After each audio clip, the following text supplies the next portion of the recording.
जय हिंद दोस्तों। खुदा ने आज के दिन हमसे एक ऐसा अनमोल रत्न छीन लिया था जिसकी कमी पूरी दुनिया में कोई नहीं कर सकता। यानी कि आज हमारा जो तारीख है 27 जुलाई, और आज के दिन हमारे देश में एक ऐसा संकट का माहौल था। यानी कि खुदा ने एक ऐसा अनमोल रत्न को अपने पास बुला लिया था जिसकी कल्पना जो है हम कभी सोच भी नहीं सकते थे। अब यहाँ पर देखिएगा, सबसे पहले तो आज इनका आज पुण्यतिथि है, क्योंकि 27 जुलाई को हमारे देश के पूर्व राष्ट्रपति और एक महान वैज्ञानिक और हमारे बीच नहीं रहे थे। और आज के ये वीडियो हम शुरू करने से पहले आज हम लोग परसेंटेज में लास्ट क्लास ख़त्म करने वाले हैं, और उसको ख़त्म करने से पहले हम आपको कुछ इनके बारे में कुछ आपको मोटिवेशनल बातें बताना चाहता हूं। सबसे पहले तो देखिएगा, इनका जो जन्म हुआ था 15 अक्टूबर 1931 को, जिनका नाम था कलाम साहब। अब पूरी दुनिया इनको जानती है। और इनका जन्म जो हुआ था रामेश्वरम मंदिर के पास हुआ था, तमिलनाडु में, जो कि एक छोटे से एकदम गरीब घराने में हुआ था। और इनके पिता एक नाविक थे।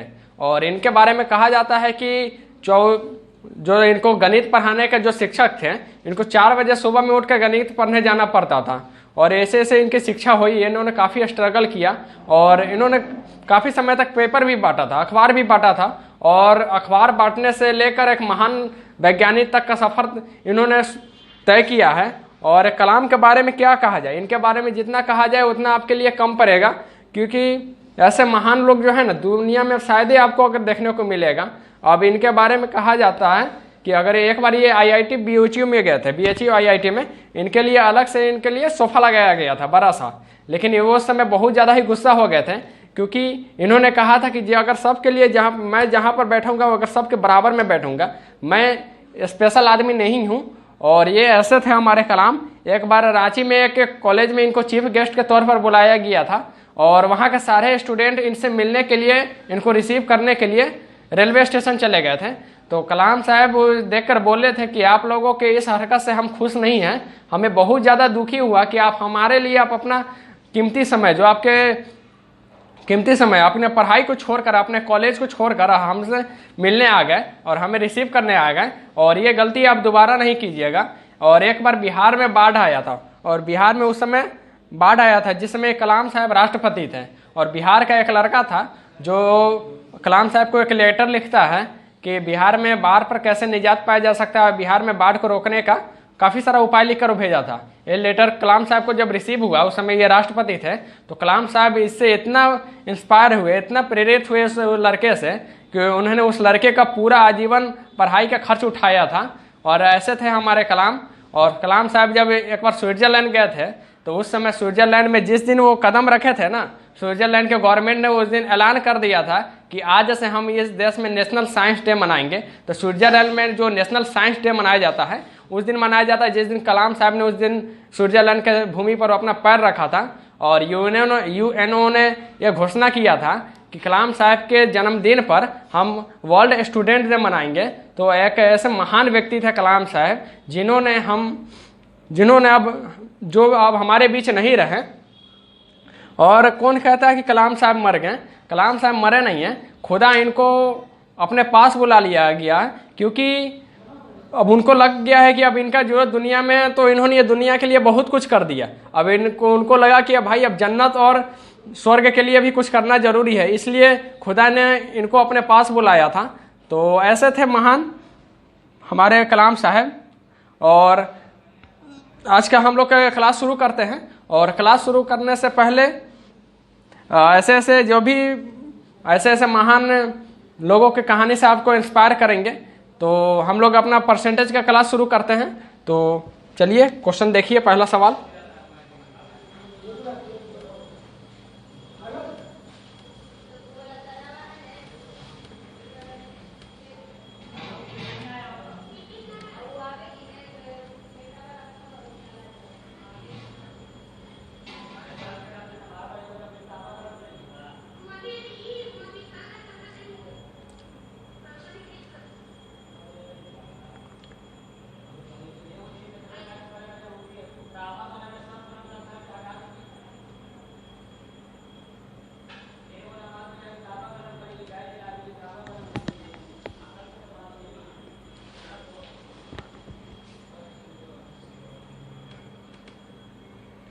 तो आज हम लोगों ने रेलवे के क्वेश्चन उठाया है और आप देखिएगा कि हम आपको जो क्वेश्चन बैंक पढ़ा रहे हैं उसका कितना ज़्यादा इंपॉर्टेंस है। अब यहाँ पर देखिए, इस सवाल को आपको कुछ करने की जरूरत नहीं है, बस इसलिए ना कहते हैं कि आप ट्रिक के पीछे नहीं भागिए, कॉन्सेप्ट के पीछे भागिए। हम आपको सारा ऐसा पढ़ाएंगे कि आपको ट्रिक का कभी जरूरत नहीं पड़ेगा। बस आप इस चैनल पर बने रहिए और आपको लगे कि ये वीडियो आपके लिए जरा सा भी आपके फायदेमंद है तो आप इस वीडियो को लाइक, शेयर और सब्सक्राइब जरूर कर दीजिएगा, ताकि हम आपके लिए बिल्कुल एक पर एक कंटेंट ला सके और आपके लिए एक बेहतर सवालों को हम पढ़ा सके। तो आप यहाँ पर देखिएगा, पहला सवाल क्या बोलता है, एक शॉपिंग मॉल में किसी वस्तु के लागत में 10% की वृद्धि और 10% की हानि कर दी जाती है तो वस्तु के कुल में कितना। अगर इसमें देखिएगा ना, जो बकलोल रहेगा ना सीधा देखेगा भाई 10% का बढ़ा दिया, 10% घटा दिया, तो इसमें कति होगा, तो इसमें देखेगा भाई 10% बढ़ा दिया, 10% घटा दिया, तब कहेगा न लाभ होगा न हानि। तो उसमें तो थोड़ा, इसमें थोड़ा उसका इज्जत बचा दिया, क्योंकि ऑप्शन में न लाभ न हानि इसमें ऑप्शन नहीं है, नहीं तो ऑप्शन दे देता है कि न लाभ होना न हानि होगा, तो उसका तो हालत खराब कर देगा। अब यहाँ पर देखिएगा, इस टाइप का सवाल का जब भी आए ना तो इसमें हम कथी बोलते हैं, 10% बढ़ा दिया जाए। तो अब इसमें जो भी दिया जाए ना डाटा, इसको हम लोग रेट बोलते हैं, ठीक है, रेट। अब इस पर जो भी, अब रेट कितना दिया हुआ है 10% बढ़ाने के लिए बोला है, 10% घटाने के लिए बोला है। अब इसको डायरेक्ट कुछ नहीं कर दिएगा, R इंटू R आप बटा में 100 कर दीजिएगा, बस आपका आंसर आ जाएगा, ठीक है। अब एक फार्मूला कला याद कीजिएगा, यही को 2 बार गुना करना दीजिए, 10 गुने 10, अब बटा में आप 100 कर दीजिएगा, 2 0 से 2 0 कट गया, अब एक आंसर आ गया। अब आप कंफ्यूजन में रहिएगा भाई कि एक आएगा, अब इसमें दो को चीज दे दिया गया है कि 1% की वृद्धि होगा या तो 1% की कमी होगा, तो बस आपको कंफ्यूज तनको नहीं होना है, आपको सीधा मार देना है कि 1% का कमी हो जाए, कुछ भी हो जाए 1% का कमी हमेशा होगा। इस टाइप के सवाल में कहियो 1% की वृद्धि नहीं होगा। अब कैसे होगा आप यहाँ पर देखिएगा, हम आपको कॉन्सेप्ट तो बता दिए। अब यहाँ पर कुछ नहीं करना है, R इंटू R करके बटा में 100 से भाग दीजिएगा, आपका आंसर निकल जाएगा। अब ये कैसे होता है, अब इसको थोड़ा जान लीजिएगा। अब मान लीजिए कि कोई भी चीज का है कॉस्ट प्राइस, इसका 100% कॉस्ट प्राइस, इसको 100 रुपया मान लेते हैं, और एक क्या बोलता है कि 10% बढ़ा दिया जाए। अब न्यू कॉस्ट प्राइस कितना हो जाएगा, 110 रुपया हो जाएगा, ठीक है। और हम क्या बोलते हैं कि 10% बढ़ा दिया, फिर अभी 10% 100 रुपया था, 10% बढ़ा दिया, अब इस पर, अब नया वाला पर 10% घटा दिए, इस पर 10% घटा दिए, ठीक है। अब 10% घटा देंगे तो 11 में 110 में 10% जब घटाइएगा तो 11 9 के 90% का वैल्यू बन जाएगा, और 90% का वैल्यू कितना होता है, 11 इंटू 90 बराबर 99 हो जाता है, 11 इंटू 9 बराबर 99। यानी कि अब देखिएगा ना, हम खरीद रहे थे 100 रुपया में, इसको SP कर देते हैं क्या, अच्छा रहेगा। अब देखिए, खरीद रहे हैं 100 रुपया में, बेच रहे हैं 99 रुपया में, तो अब हमको कथी होगा, घटा होगा। घटा कितना का होगा, 1 रुपया का होगा, परसेंट में देखेंगे 1 गुना 100। अब बटा में आपका कथी चल रहा जाएगा, कॉस्ट प्राइस हमेशा नीचे जाता है, आप इसको 00 से 00 काटिएगा, 1% लॉस, तो यही ना हुआ। बस आप कॉन्सेप्ट क्लियर रखिए, कुछ नहीं है, आपने कॉन्सेप्ट को क्लियर रखा, बस हम आपको यही कहते हैं कि कॉन्सेप्ट क्लियर रखिए, हम आपको सब मेथड बताएंगे, बस आप भरोसा रखिए। अब इसको कुछ नहीं करना है, R इंटू R करके 100 से भाग दीजिएगा, आपका आंसर राइट आंसर निकल आएगा। अब अगला सवाल को हम लोग सॉल्व करते हैं।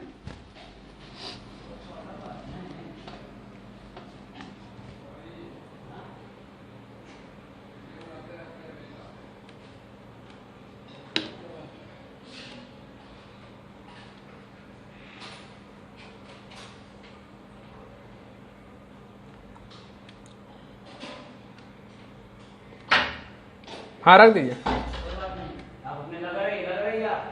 हाँ।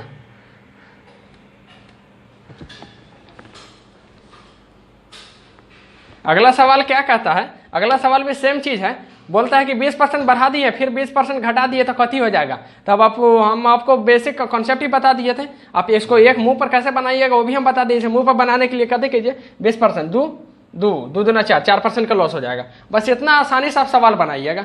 सवाल देखते ही आप कह दीजिएगा भाई सवाल तो हम आपको आंसर दूर से देख के बता दीजिएगा इसका आंसर कथी है। हम कथी लिखेंगे, R के 20 गुने 20 और बटा में 100 लिख देंगे। देखिएगा ध्यान रहे 100 हम एक ही बार लिखेंगे। अब यहाँ पर 2 0 से 2 0 कर दीजिए, यानी 4% का लॉस हो गया। सवाल में कुछ दम नहीं था। अब सवाल में दम नहीं था, अब सवाल देखिए कि पूछा कितना बार है। अब ये सवाल कितना ज़्यादा पूछा गया है। अब ये पहले देखिए एकदम कंटिन्यू। RRB चंडीगढ़ 2012 में, 2002 में पूछा, 4 में पूछा, 3 में पूछा, फिर 4 में पूछा। फिर 14 में पूछा, फिर 13 में पूछा, यानी कि इतना ज्यादा इस सवाल का इंपॉर्टेंस है। अब अगला सवाल हम लोग देखते हैं।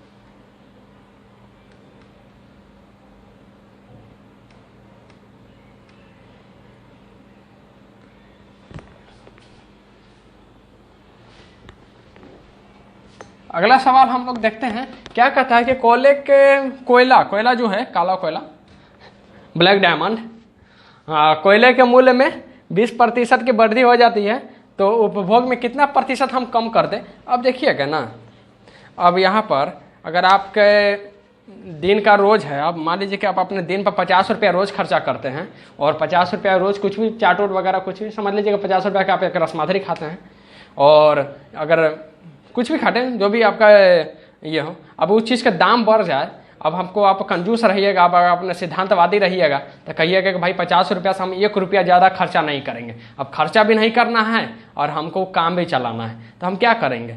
अब हम लोग दाम को तो नहीं घटा सकते, बस अपने जो ज़रूरत का सामान है उस पर हम घटा सकते हैं। तो आप यहाँ पर कथी देखिएगा, कोयला के मूल्य में, मान लीजिए कि कोयला का दाम पहले 100 रुपया था, ठीक है, और जब उसका 20% बढ़ा गया, नया वाला क्या हो गया, जब 20% बढ़ गया तो नया दाम क्या हो जाएगा, तो नया दाम हो जाएगा ना 120 रुपया, ठीक है। और क्या बोलता है, जब 20 रुपया, अब हमको खर्च में हमको कमी करना है, अब हम दाम में अब अपना खर्चा बढ़ाएंगे नहीं, हमको खर्चा जितना करते थे हम उतना ही करेंगे, लेकिन वो चीज़ हमको चाहिए भी। अब मान लीजिए कि आप सेब है, आपको आदत है कोई हर रोज सेब खाने का, अब कभी सेब हो जाता है 60 रुपये किलो, कभी हो जाता है 80 रुपये किलो, ठीक है। अब हम कहेंगे कि भाई आपको आदत है, आप सेब खाने का एडिक्टेड है, तो आप तो आदत नहीं छोड़ सकते ना, है। अब अपना अब एक आदत भी नहीं छोड़िए, कहिए कि भाई हमको खर्चा में अपना 80 रुपये किलो है तो हम 80 रुपये हम खरीदेंगे भी नहीं, हमको 60 रुपये खरीदेंगे, भले ही हमको तरह का मात्रा हमको कम मिले, बस यही चीज़ कहता है। आप इसको हर चीज़ को डेली लाइफ में यूज करके देखिए आप कैसे आप सवाल को सॉल्व कीजिएगा। अब कितना की वृद्धि हो गया, वृद्धि कितना का हो गया, 20 रुपया का हो गया। अब 20 रुपया का जो हो गया वृद्धि, तो अब वृद्धि, अब यहाँ पर देखिएगा 20 रुपया का वृद्धि हो गया। अब हमको अभी का दाम 100 रुपये वाला पर हम ये सेब खरीद पाएंगे, हैं। अब देखिएगा जो चीज़ का दाम बढ़ जाता है, अब वो कहने को तो घट जाता है, लेकिन दाम बढ़ता है तो एक बार घटता नहीं है। मान लीजिए कि अब पेट्रोले पर है, पेट्रोलियम पर तो अब दाम, आप सोचिए कि भाई अब 80 रुपये के लीटर पेट्रोल मिल जाए तो वो तो इम्पॉसिबल है ना। आप अभी जो चल रहा है आप उसी के रेट से आपको दो चार ये समझ लीजिए कि आपको जो चीज़ का दाम बढ़ जाएगा वो चीज़ घटता नहीं है। आप समझ लीजिए कि आपका दाम छोड़िए ना, आपका उम्र बढ़ गया, आपका उम्र अभी कितना है 25 साल है, तो आपका ये 10 साल का बचपन जी सकते हैं, नहीं ना जी सकते। यानी कि जो चीज़ आगे निकल गया उस चीज़ को हम दोबारा प्राप्त नहीं कर सकते हैं। अब इसका दाम बढ़ गया है, अब इसको हम दोबारा 100-120 पर हो गया है, दोबारा चाहिएगा कि 100 पर आ जाए, तो ये इम्पॉसिबल है। यानी कि इसके लैंग्वेज में इम्पॉसिबल है, भले ही आपके लैंग्वेज में जो हो उससे हमको बहस नहीं है। अब इसके लैंग्वेज में इम्पॉसिबल है। वृद्धि कितना का हुआ है, तब वृद्धि हो गया है। अब परसेंटेज में देखिएगा ना, तब परसेंटेज में एक फार्मूला था, इसको प्रतिशत गुणे 100, अब बटा में जिसे कंपेयर करेंगे। अब वृद्धि क्या हो जाएगा, अब हम क्या 120 100 पर खरीद सकते हैं, नहीं ना खरीद सकते हैं,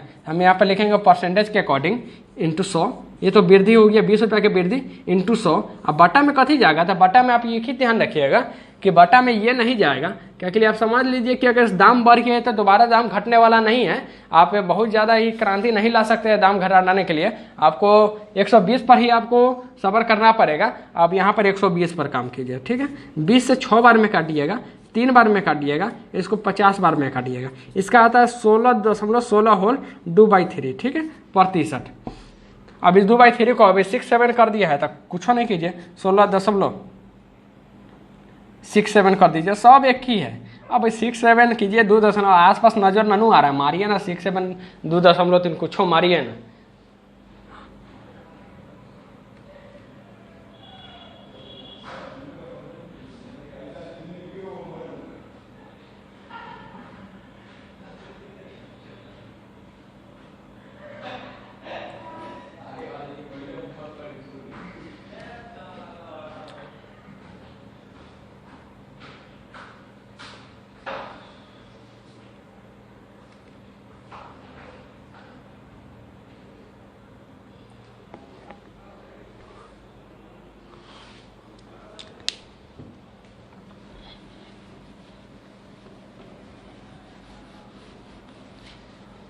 अब अगला सवाल का कहता है शक्कर की कीमत में 40% वृद्धि के व्यक्ति अपने 20% खत्म खपत है। मान लीजिए कि शक्कर का दाम था 40% वृद्धि हो गया ना, तो आदमी गुस्सिया गया, साला 40% की वृद्धि कर दिया, अब हम तुमको खपत कम करेगा, अब हम यूज कम करेंगे। तो ऐसा आदमी है अपना यूज कम कर दिया, अब वृद्धि हो गया, यूज कम कर दिया, बताइए क्या उसमें क्या फर्क पड़ेगा। अब 40% की वृद्धि हो गया। अब शक्कर शायद शक्कर पता नहीं, हम तो शक्कर को पहले चीनी को शक्कर समझते थे, लेकिन अब बाद में पता चला कि शक्कर अलग होता है। शायद आपको भी कन्फ्यूजन होगा। तो हम लोग यहाँ पर अभी राशन नहीं बांट रहे हैं, हम लोग सवाल को सॉल्व कर रहे हैं। अब मान लीजिए कि शक्कर पहले था 100 रुपये किलो था, कुछ था ना, अब देखिए 100 था, इसका खपत था 100 रुपये किलो था, तो इसका खपत कितना था, कुछ मानिए ना। अभी कभी कहिएगा कि अब यहाँ पर अपना लॉजिक ना लगाइएगा भाई कि अब बना कैसे दिए। अब हमरा पर आप ट्रोल नहीं कीजिएगा भाई 100 केजी से आप शक्कर कैसे बना दिए, कैसे खपत कर दिए, आप हमको डाटा दीजिए। तो अब यहाँ पर एक ही बात जान लीजिए कि आप टेढ़ा हैं तो हम भी आप उसने टेढ़ा हैं, हम बोलेंगे कि भाई शक्कर का हम भंडारा करवा दिए थे, पूरा गांव में हम बंटवा दिए थे। तो आप समझ लीजिए कि सीधे आप समझ लीजिए कि आप क्वेश्चन समझ रहे हैं ना, हम आपको कैसे समझा रहे हैं उससे मतलब नहीं है, क्वेश्चन समझ रहे हैं उतना ही आपके लिए काफ़ी है। ठीक है, आप यहाँ पर देखिए 100 रुपये किलो था, इसका खपत 100 केजी था, तो यहाँ पर देखिएगा अब यहाँ पर कथी आ जाएगा, 10,000 आ जाएगा। ठीक है, हम आपको 10 ले भी सकते हैं, लेकिन 10 जब लेंगे ना तो उसमें क्या होगा, दशमलव वाला ये तरीका आ जाएगा। दशमलव जो चीज़ में आता है ना, तो समझ लीजिए कि दशमलव जो है मैथ में अमरीश पुरी का काम करता है। तो हम मैथ का जो विलन है ना, एक तरफ से हम दशमलव को बोल सकते हैं, तो हम विलन वाला काम कला करेंगे।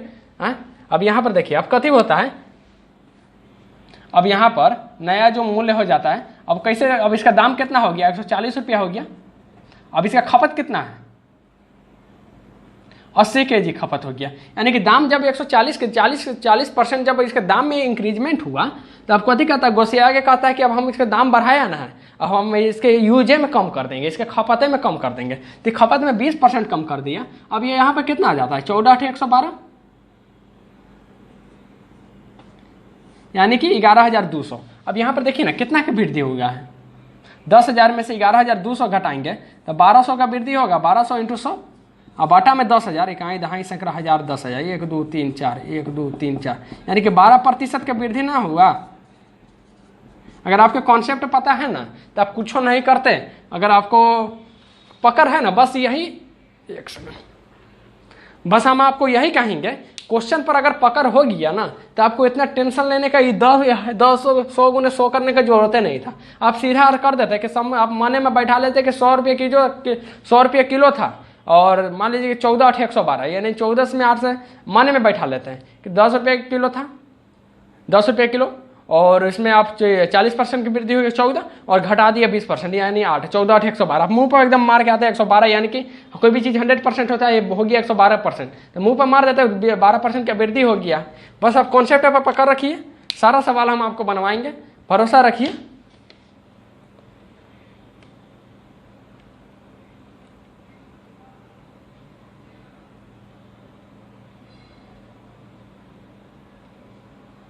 यह सवाल हमने करा चुका है, यह भी सवाल हो चुका है, यह भी सवाल हो चुका है, कई बार डाउनलोड हो गया है यार। यह सवाल है नहीं परसेंटेज में, ये हमने पढ़ा चुका है, लेकिन आ गया है तो फिर आप एक बार रिपीट मार दीजिए।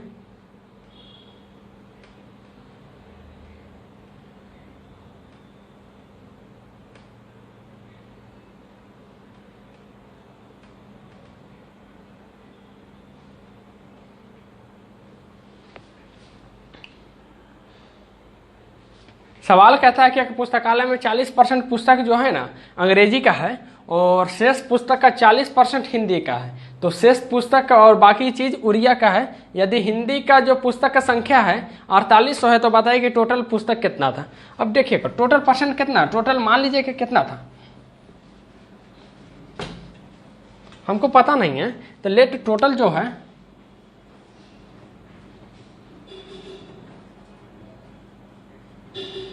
कितना था, 100 मान लेते हैं, 100 यूनिट। ठीक है, और क्या बोलता है 40% अंग्रेजी, तो आप छांट ही दीजिए, इंग्लिश 40% आपको छाप देना है। और जब इसको 40% छाड़ दिया, 100 का 40% कितना होता है? 40 हो जाता है।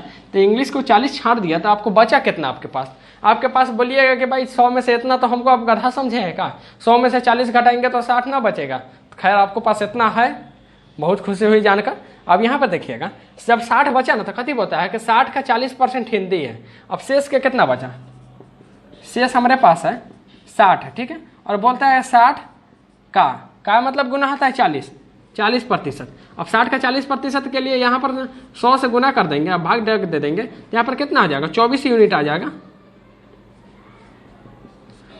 और 24 यूनिट का वैल्यू कितना बोलता है कि 24 यूनिट का वैल्यू, यानी 24 यूनिट जो है ना, इसका वैल्यू, इसका जो है 24 यूनिट आया है, इसका वैल्यू 4800 है, ठीक है। अब यहाँ पर देखिएगा ना, 24 यूनिट का जो वैल्यू है 4800 है, ठीक है। अब 1 यूनिट के वैल्यू के कदे करेंगे? 24 दूना 48, 200। हमारे पास कितना था? 100 यूनिट था। तो 100 यूनिट के लिए हम कदे करेंगे? यहाँ पर 200 में 00 से गुना कर देंगे, यानी कि 20,000 हमारे पास टोटल किताब था। बस सवाल को आपको समझना है, सारा क्वेश्चन आप बनाइएगा, भरोसा रखिए।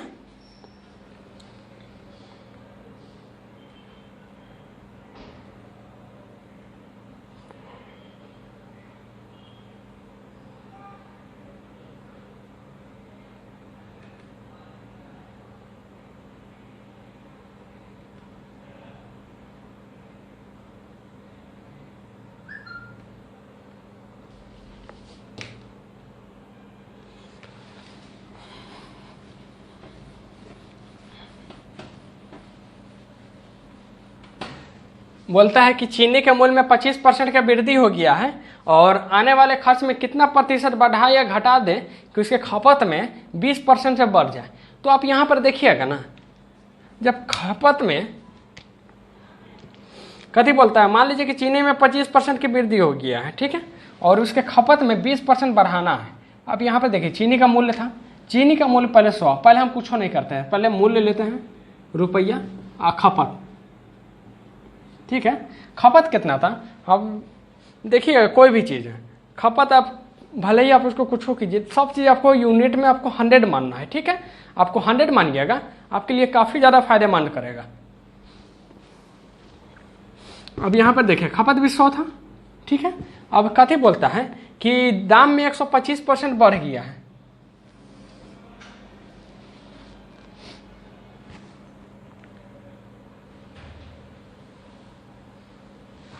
अब दाम में 125 रुपया, 25% दाम बढ़ गया है और खपत भी हमको बढ़ाना है। और उसके खपत को कितना बढ़ा या घटा दे जाए कि खपत 20% हमको बढ़ाना है, यानी कि उसके प्रतिशत है, हमको यहाँ पर खपत नहीं घटाना है। आप सवाल को एक बार गौर से देखिए, सवाल आपको थोड़ा सा कंफ्यूज करना है, किया है, लेकिन आपको कंफ्यूज नहीं होना है। सवाल में कथी बोलता है, इसके प्रतिशत में हमको घटाना या बढ़ाना है, हमके इसके खपत में बढ़ाना घटाना नहीं है। इसके खपत का मतलब है, इसके खपत में हमको 20% बढ़ाना है। अब भले ही इसका प्रतिशत में बढ़े घटे, उससे इसको कोई बस नहीं, बस इसको खपत में बढ़ाना है। इसके दाम में भी बढ़ गया और खपत में भी बढ़ाना है। खपत कितना हो जाएगा? खपत इसका हो जाएगा 120, ठीक है। अब यहाँ पर देखिएगा, तो यहाँ पर इसका देखिएगा तो 10,000 आ जाएगा, ठीक है। और यहाँ पर देखिएगा तो 120 में जब आप 125 में जब 120 से गुना कीजिएगा तो कितना आता है? 12,000, इधर 3,000, यानी कि 15,000 इधर आ जाएगा, ठीक है। अब नया वाला है, ये नई की है और ये पुरानकी है, ठीक है। और नया वाला का 15,000, तो आप सीधा सीधे कहिएगा ना कि 10,000 जो है, 10,000 से 15,000 हुआ तो कितना प्रतिशत का फर्क पड़ा है? तो फर्क कितना पड़ा है? 50, सीधा सीधी 50% का पड़ा है, ठीक है। और 50% का मतलब होता है आधा, और इससे 1.5 गुना है कि ना। अब यहाँ पर देखिएगा, अंतर देखिएगा ना, तो 5,000 का अंतर आया है, इंटू 100 लिखेंगे। और इसके लिए किससे फर्क आया है? तो पुरानका से फर्क आया है कि नयका से फर्क आया है? तो फर्क तो आपका पुरानका से आया है ना, अब फर्क पुरानका से आया है, तो आप यहाँ पर लिखिएगा 10,000।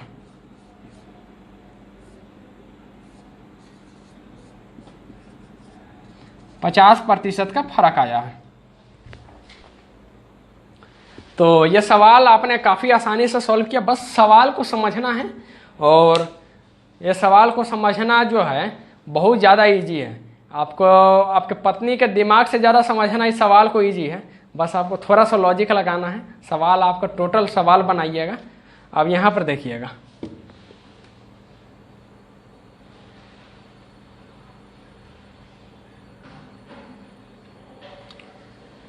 ये भी हमने पढ़ा दिया।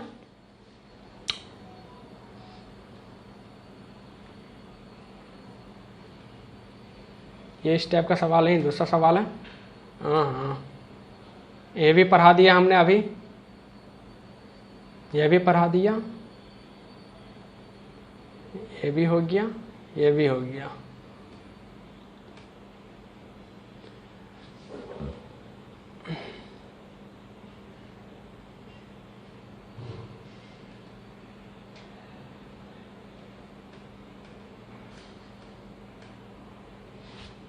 तो आज का हमारा ये परसेंटेज का क्लास खत्म होता है, और परसेंटेज में हमने सारा टाइप आपको पढ़ा दिया। ये शुरू से लेकर एकदम बेसिक से लेकर एकदम एडवांस लेवल तक पढ़ा दिया, आपको जीरो से हीरो बना दिया। और हमको नहीं लगता कि आपको इसके बाद परसेंटेज में आप कहीं पर भी सवाल उठाइएगा आपको कहीं प्रॉब्लम होने वाला है। और हम आपको आज रेलवे का सवाल पढ़ाएं, और रेलवे और ट्राई करेंगे, अब रेलवे एसएससी दोनों मिक्स करके पढ़ाएंगे। सवालवा तो दोनों एक ही रहता है, बस आपको एक क्वेश्चन बैंक से पढ़िएगा तो आपको एक दिल में तसल्ली रहेगा कि जब एग्जाम में जब सवाल नजर आएगा ना तो आपके दिल में थोड़ा तसल्ली रहेगा। और सबसे ज़्यादा फायदा करता है क्वेश्चन बैंक, ये रियलिटी है। और किसी भी कोचिंग के पीछे भागने से बेहतर है, और किसी भी कोचिंग के मास्टर के नोट्स के पीछे भागने से बेहतर है कि आप क्वेश्चन बैंक को फॉलो कीजिए। क्वेश्चन बैंक आपको एकदम पार घाट लगा देगा। तो आज का हमारे ये परसेंटेज का क्लास खत्म होता है, और अगले क्लास में हम लोग देखेंगे कि कौन सा चैप्टर शुरू करना है। अभी तो खैर हम लोग अभी अर्थमेटिक को ही कंप्लीट करेंगे, जब तक अर्थमेटिक कंप्लीट नहीं होगा हम लोग एडवांस में नहीं जाने वाले हैं। और जब अर्थमेटिक एक बार कंप्लीट हो जाए उसके बाद एडवांस में भी चला जाएगा, क्या दिक्कत है। और हमको लगता है कि अभी या तो एवरेज शुरू करेंगे, नहीं तो देख लेंगे, आपको जो भी सहूलत हो हम आपको देख लेंगे। उसके बाद नया चैप्टर में मिलते हैं अगले दिन। तब तक के लिए जय हिंद, जय भारत।